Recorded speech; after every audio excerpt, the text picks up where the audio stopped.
If you've paid any attention to, well, pretty much anything in tech, gaming, or even the stock market, you've heard the name Nvidia. It's just everywhere, right? Powering everything. But this was not some overnight success. Today, we're going to unravel the story of how this company went from being literally on the brink of failure to the absolute heart of the AI revolution. And just to put things in perspective, let's start with this number. In late 2025, Nvidia did something no one had ever done before. It became the first company in history to hit a $5 trillion market cap. I mean, that's a number so huge it's almost hard to wrap your head around, but it signals a massive shift in the tech world. So that really is the big question, isn't it? How on earth did a company that was famous for making graphics cards for video games become one of the most valuable and you could argue most important companies on the entire planet? Well, to figure that out, we've got to go way back to the beginning. To get to the bottom of this, we really have to rewind the clock, way, way back. Before the AI boom, before the massive data centers, back to a time when Nvidia was just another scrappy startup with a big idea and not a lot of cash. Because you see, the story of Nvidia isn't this clean, straight line to the top.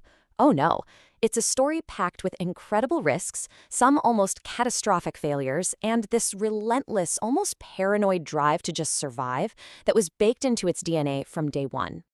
I mean, just look at how wild their early journey was. It all kicks off in 1993 with the founders literally sketching out the company at a Denny's with just 40 grand to their name. Then, just 2 years later, their first chip, the NV1, is a total flop. They bet on the wrong tech, and the company was going to go under. But then, a last-minute $5 million investment from Sega saved them, giving them what the CEO called 6 months to live. And that was just enough time to create the Riva 128, which was a monster hit and paved the way for their IPO in '99. What a roller coaster. Now, this wasn't just some casual phrase. For years, this was the unofficial company motto. The CEO, Jensen Huang, would actually start company meetings with these exact words. Can you imagine? It created this culture where everyone was constantly aware of how close they were to the edge, and it forced them to innovate like crazy just to stay alive. Okay, so the company makes it through those chaotic early years in the gaming world. But just surviving doesn't get you to $5 trillion. The next chapter is all about a huge technological breakthrough, about unlocking a secret power that was hidden inside their gaming chips, a power that at first, nobody, not even Nvidia, really understood.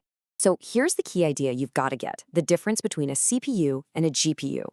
Think of a CPU, the traditional brain in a computer, as a master chef.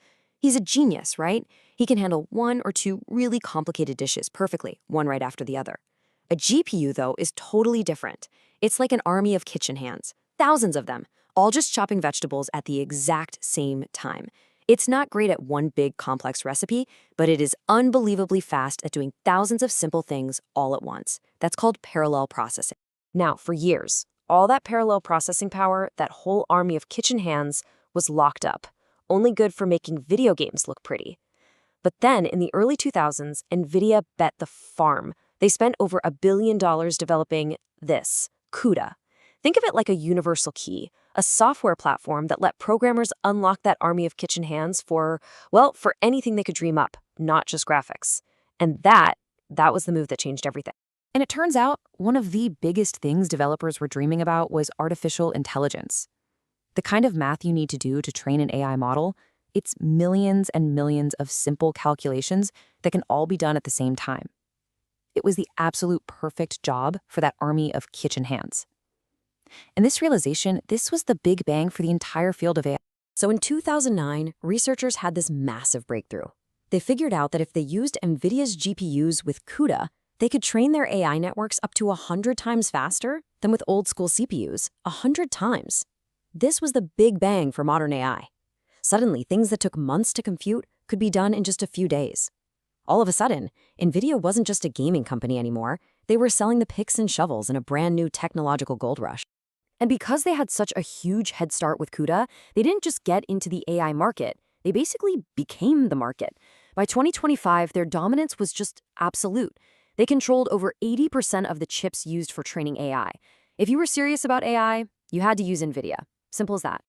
The demand for their stuff just went through the roof. I mean, this one anecdote says it all. You've got two of the biggest names in tech, Larry Ellison and Elon Musk, at a dinner, literally begging Nvidia's CEO for more of their latest AI chips. When billionaires are begging for your product, you know you've built something the world absolutely cannot live without. But the story doesn't stop in the data center, not at all. That same incredible parallel processing power is now completely transforming the physical world, changing how we design, build, and even sell really complex products. All right, take a look at this number. 3 million. That is how many different possible configurations there are for just one model of car, the Audi Q3. Over 3 million combinations of color, trim, engines, you name it. So how in the world do you market a product that's that complicated? The short answer is you can't. It is physically impossible to take a picture of every single one of those combinations. This is the huge challenge of mass customization. But as it turns out, it's a problem that is perfectly suited for high-powered computer graphics. So here's where Nvidia's tech comes in with this brilliant solution. Audi now has over 1,000 VR showrooms. A customer walks in, builds their dream car on a tablet, and an Nvidia-powered system creates a perfect photorealistic 3D model right there in real time. Then you pop on a VR headset, and you can literally walk around and sit inside your specific car months before a single piece of it is actually built. Problem solved. And this goes even deeper into how things are made. Take Bentley. They use NVIDIA's simulation tech to create a complete virtual copy, a digital twin of their entire factory. They can test out new assembly line designs. And here's the kicker. They can train their workers in VR. That means a new employee can practice a super complex task hundreds of times without ever risking damage to a multi-million-dollar car. They can even start training for a new model before the real parts even exist. It's a total game changer. So, from gaming to AI to totally transforming manufacturing, where does a company like this go from here? The answer, it seems, is pretty much everywhere. They're not just building chips anymore. They are building the fundamental platforms for the next era of technology. Just look at their roadmap. They're working on GROOT, which is a foundational AI model for humanoid robots to help them learn general skills just like we do. They're building Drive Thor, a new supercomputer designed to be the central brain for self-driving cars. And with Omniverse, they're taking those factory simulations and building a full-on operating system for what you might call the industrial metaverse. Which really just leaves us with one final and very big question. Think about it. Nvidia started out by rendering imaginary worlds inside video games. Now it's building the computational engine for our real world, from AI to robotics and way beyond. So what does it actually mean for all of us when a single company becomes the primary architect for our technological future? That's something worth thinking about.